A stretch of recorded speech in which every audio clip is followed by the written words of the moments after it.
साथ लगी हुई है। हल्ला मत। हर स्तर पर जनता तैयार है इस बार के चुनाव में परिवर्तन करने के लिए। अच्छा, 2024 में जैसा कि आपके पिताजी ने कहा कि अब देश की पंचायत में हम पहली बार कदम रखने जा रहे हैं, तो एक सफ़र शुरू हुआ, आपके पिताजी ने शुरू किया और अब उसकी दूसरी पीढ़ी है, तो किस तरह ये सफ़र शुरू हुआ और आज किस मुकाम पे है जब भारतीय जनता पार्टी जैसी पूरे विश्व में सबसे बड़ी पार्टी आपसे गठबंधन की है, तो क्या कुछ आपको महसूस हो रहा है? इस गठबंधन से ही इस बात की तो तर्क लगाए जा सकते हैं कि हम ये एक प्रकार से हम यूँ बोले कि हम तो बचपन से देख रहे हैं नेताजी के संघर्षों के साथ कदम ताल मिला करके हम लोग यहाँ तक पहुँचे हुए हैं और दिन प्रतिदिन सुहेलदेव भारतीय समाज पार्टी और ताकतवर हो रही है। और भारतीय जनता पार्टी जो दुनिया की सबसे बड़ी पार्टी है, अगर उन्होंने हमको हमारी ताकत को पहचाना, हमको पहचाना, तो हमको धन्यवाद देते हैं। और माननीय ओम प्रकाश राजभर जी की आइडियोलॉजी उसको लेकर के जो भारतीय जनता पार्टी विचारधारा है वही विचारधारा सुहेलदेव भारतीय समाज पार्टी है। और भारतीय जनता पार्टी हमारे विचारधारा पर भी काम कर रही है। जो हमारे मुद्दे थे उन मुद्दों पर भी तमाम ऐसे मुद्दे सॉल्व करने का प्रयास भी किया उन्होंने और कई मुद्दे हैं जिसको लेकर के अभी हम लोग आगे बढ़े। आप लोग बहुत मुखर होकर बोलते हैं, लोगों का आरोप है कि आप लोग अपने सुविधानुसार पार्टियां बदलते हैं, लेकिन आप मुखर होकर कहते हैं कि जनता की लड़ाई के लिए हम अपने जहाँ सुनवाई नहीं होती है उसका विरोध करते हैं और जहाँ सुनवाई होती है वहाँ चले जाते हैं। तो कितना ये कारगर होता है आपके लिए? सिर्फ देखिए, रावण को घमंड हो गया था अपनी ताकत पर, जबकि भगवान राम और रावण दोनों लोगों की विचारधारा कहीं न कहीं अलग अलग थी। रावण को घमंड हो गया था, उसी प्रकार से विपक्ष की जो पार्टी है उसको घमंड हो गया था और हमारी ताकत से वो भयभीत हो गए थे और भस्मासुर की भूमिका में आकर के हमारी पार्टी को खत्म करने का प्रयास कर रहे थे। लेकिन इधर भारतीय जनता पार्टी ने कहीं न कहीं हमारी ताकत को समझा, एहसास किया, महसूस किया और उन्होंने सुहेलदेव भारतीय समाज पार्टी को अपने हाथों पर लेकर के आगे बढ़ाने का काम किया। उसी का परिणाम ये है कि आज हमारे पार्टी से एक MLC भी हैं बिछेलाल राजभर जी। माननीय नेताजी को मुख्यमंत्री जी ने विभाग दिया, 3 विभाग दिया, मजबूत विभाग, और उसके साथ साथ हमें प्रत्याशी भी बनाया और प्रत्याशी नहीं बनाया, समस्त भारतीय जनता पार्टी के पदाधिकारी पूरी ताकत के साथ लग करके इस सीट को जिताने का काम भी कर रहे हैं। आप लोग तमाम जो विपक्षी पार्टियां हमेशा परिवारवाद की बात करती हैं, आपके पिताजी राष्ट्रीय अध्यक्ष हैं, आप चुनाव लड़ने जा रहे हैं, आपके पिछड़ा आपने MLC बनाया, लेकिन कहाँ देखते हैं? आप पढ़े लिखे हैं, आप PhD धारक हैं, परिवारवाद राजनीति में कितना खतरनाक है? देखिए, परिवारवाद को तो हम यूँ कह लें, इसकी शुरुआत तो विपक्ष के ही द्वारा। अगर एक चार्ट बनाया जाए, चार्ट बनाया जाएगा तो देखा जाए तो एक पूरा तिलक संग्रह हो जाएगा, तालिका संग्रह हो जाए। तो परिवारवाद कोई मुद्दा नहीं है, मुद्दा विकासवाद है। अब पहली चीज़। दूसरी चीज़ ये कि परिवारवाद तो वहाँ शुरुआत होती है कि जब सभी लोग काम कर रहे हैं मिल करके और कोई ऊपर से व्यक्ति आकर के फैसला को बैठ जाए।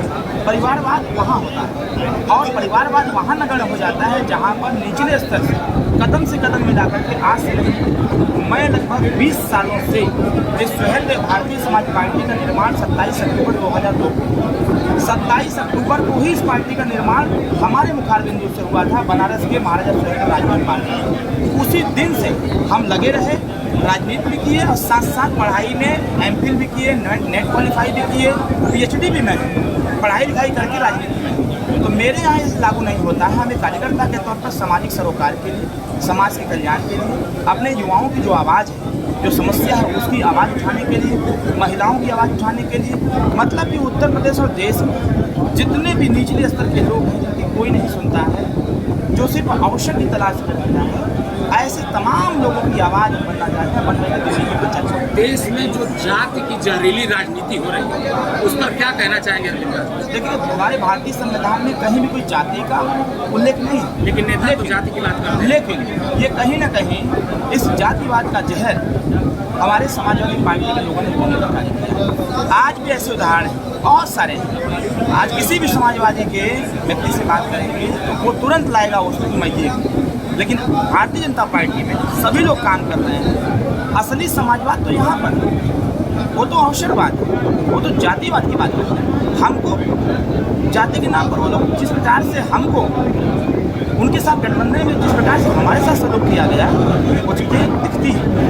तो मेरा मानना ये है कि जातिवाद का जहर बोने वाले लोग, जिन लोगों ने जहर बोया था, एंटी पार्टी के तौर पर हम विकासवाद का काम करके और व्यवहारवाद का काम करके और आदर्शवाद का काम करके हम उस जातिवाद को खत्म करने का काम। चलिए, ये लोकसभा का चुनाव है, आने वाले विधानसभा चुनाव में या फिर आने वाले लोकसभा में कभी मौका मिला कि आपको समाजवादी पार्टी के या फिर किसी पार्टी के साथ जाने का, तो आप जाएंगे? नहीं जाएंगे। भारतीय जनता पार्टी सुहेल ने भारतीय समाज पार्टी एकता कर दी और आगे आप एक मिनट अरुण भाई, ये बताइए कि 5 ऐसे काम बताइए जो आपको जनता जिताती है तो आप करना चाहेंगे। 5 बताइए, क्या बताइए? 5 ही बताइए। 5 बताइए। पहला काम कि जो पूरे घोसी लोकसभा के जितने रास्ते हैं जिस पे मैं घुमा हुआ हूँ, टहला हुआ हूँ, टहल भी रहा हूँ, सबसे पहले उस बड़े बड़े रास्ते को पूरा कराने का काम है। दूसरा काम कि उस रास्ते से जो गांव का रास्ता लिंकअप है, जो जर्जर अवस्था में अभी भी बना हुआ है,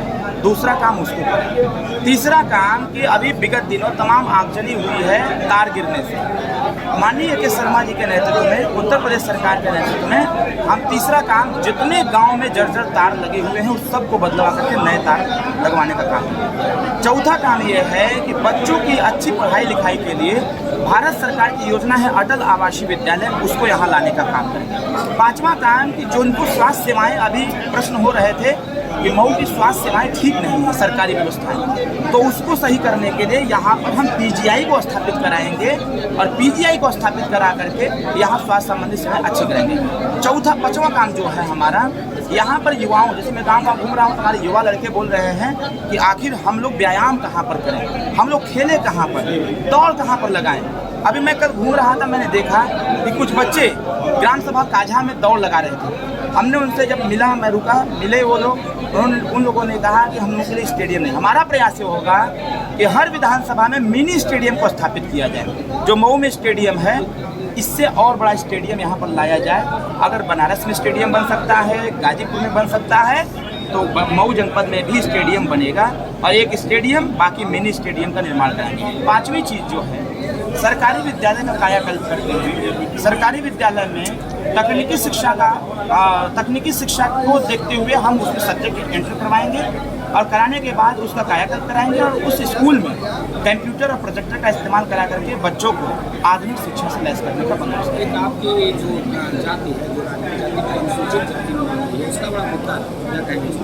देखिए, इस पे ये काम प्रोसेस में है, ये एक झटके में नहीं होने वाला है, क्योंकि समाजवादी और बहुजन समाज पार्टी की सरकारों ने जिस प्रकार से 17 जातियों का खिला खेल करके फुटबॉल की तरह हमको, हमारे समाज को कहीं न कहीं इधर उधर करते रहे हैं, लेकिन इस सरकार में जो हम लोगों ने प्रयास किया, लगभग 17 जनपदों का सर्वेक्षण भी हो गया, टीम भी गठित हो गई, शोध संस्थान में फाइल भी चली गई, शोध भी हो गया।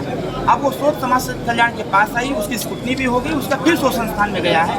आचार संहिता नहीं लगा होता तो ये फाइल दिल्ली जाती और दिल्ली में हम लोग बैठे पैरोकारी करते। भाई, ये काम सरकार ही कर पाएगी, तो हम वकील तो पहले बन जाएं। जब देश की पंचायत में वकील जाएगा तभी इसकी बात करेगा, और बाहर धरना करने से, पोस्टर चिपकाने से आरक्षण नहीं मिलने वाला है। मिलेगा तब जब उत्तर प्रदेश की सदन में हमारा व्यक्ति खड़ा होगा, देश की सदन में हमारा व्यक्ति खड़ा होगा, सबसे बड़ी सदन राज्यसभा में खड़ा होगा, तभी जाकर के काम हो पाएगा। तो हम तो कहेंगे धैर्य रखिए, और अगर आप अरविंद राजभर को भेज रहे हैं तो आपको ये आवाज़ सुनने को मिलेगी। सिर्फ सुनेंगे ही नहीं, बल्कि इस काम पर, आरक्षण वाले काम पर हम माननीय प्रधानमंत्री जी से, माननीय गृह मंत्री जी से बैठ करके बातचीत करके इसको आगे बढ़ाने का